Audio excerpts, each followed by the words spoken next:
ருத்ராஜனை நொட்டிட்டு இருக்காங்கடா, அவனை தூக்கி வெளில போடுங்கடா டீம்லேருந்து அப்படின்னு சொல்லி இப்போ அந்த தலை போட்டு அந்த குத்திருக்காங்க. டே அவர் என்ன மாதிரி பேட்ஸ்மேன் தெரியுமாடா? ஏன்டா ஒத்துக்கிறேன் அவர் அடிக்கல, இப்போ கொஞ்சம் ஃபார்ம்ல இல்லை, அதை புரிஞ்சுக்கணும். அவரை போட்டு அந்த குத்திட்டு இப்போ கேப்டன்சி அவர் தோனி அட்வைஸ்லேயே இருந்தார். இப்போ தனியாக வந்து ஒரு மேட்ச் ஸ்ட்ரகிள் ஆனார். இப்போ பேக் டு பேக் வின் கொடுத்துட்டாரு, நல்ல பவுலிங் ரொட்டேஷன் கொடுத்து. இப்போ சஞ்சு சாம்சன் 3 மேட்ச் அவுட் ஆனார். அதுக்கப்புறம் இப்போ ஆஸ்ட்ரேட் நம்ம சொன்னோம், ஆஸ்ட்ரேட் பண்ண ஆரம்பிச்சிட்டாருன்னா அடிச்சுக்கிட்டே இருப்பார். ஆனால் சஞ்சு சாம்சனை ஃபர்ஸ்ட் 3 ஓவரில் அவுட் ஆகினா தான் உண்டு. அவர் 3 ஓவர் 30 ரனுக்கு மேலே இருந்தாருன்னா டெட்லி பேட்ஸ்மேன் மாறிடுவார், அடிச்சு தள்ளிடுவார். அந்த மாதிரி ருத்ராஜ் வரட்டும், அவருக்கு டைம் கொடுங்க. இப்போ நம்ம ஒரே ஒரு இது இருந்துச்சு, ஆயுஷ் மாத்திரை ஓப்பனிங் வரணும், ருத்ராஜ் 1 டவுன் வரணும். அது இப்போ சொல்ல முடியாது, ஏன்னா இப்போ எக்ஸ்பர்ட்ஸே சொல்கிறாங்க. ஏன்னா 5 மேட்ச் ஆயிடுச்சு, அவர் நல்லா 3ஆவதா வந்து ஆயுஷ் மாத்திரை இன்டென்ட் காட்டி அடிக்கிறாரு. இப்போ போய் அவர் ஃபார்மை கெடுக்க வேணாம், இவர் ருத்ராஜ் செட் ஆயிடுவார். அவருக்கு டைம் கொடுங்க, எல்லாத்துக்கும் ஸ்பேஸ் கொடுங்க, கேப்டன்சியும் பார்க்குறாரு. ஸோ நம்ம ருத்ராஜ் சொல்கிறோம், நேற்று நடந்த மேட்ச் எம்ஐ சத்தியமாக அவ்வளோ கஷ்டமாக இருக்குது. எப்படிப்பட்ட ஸ்குவாடு வச்சிருக்கிற ஸ்குவாடு, அவ்வளோ பெரிய கடப்பார ஸ்குவாடு.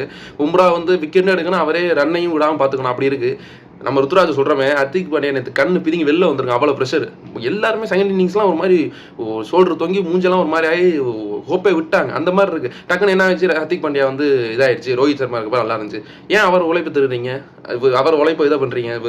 ஹர்திக் பாண்டியா அவர் 2 வாட்டி ஜிடி கேப்டனாக இருந்து ஜிடி 2 வாட்டி ஃபைனல் கொண்டு போய் ஒரு வாட்டி கப் அடிச்சார். ஏன் அப்போ நல்லா இல்லையா? யாரையுமே அண்டர் எஸ்டிமேட் பண்ணுவாங்க. இந்த ஃபார்ம்னு ஒரு வார்த்தை இருக்குது, அதில் எஃப்ஓ தொட்டாயின்னு வச்சுங்க பிளேயர், அதுக்கப்புறம் பெர்ஃபார்மன்ஸ் கிழிச்சு போவாங்க எல்லாருமே. ஸோ அது மாதிரி பார்ப்போம், எல்லாருமே ஓரளவு டைம் கொடுத்து வருவோம். பஞ்சாப் சூப்பராக நான் நேற்று ஸ்ரேயஸ் ஐயர் கேட்ச் பயங்கரமாக இருந்துச்சு. ஸோ நாளைக்கு சிஎஸ்கே விசஸ் எஸ்ஆர்ஹெச் யார் வின் பண்ணுவான்னு நீங்கள் நினைக்கிறீங்க?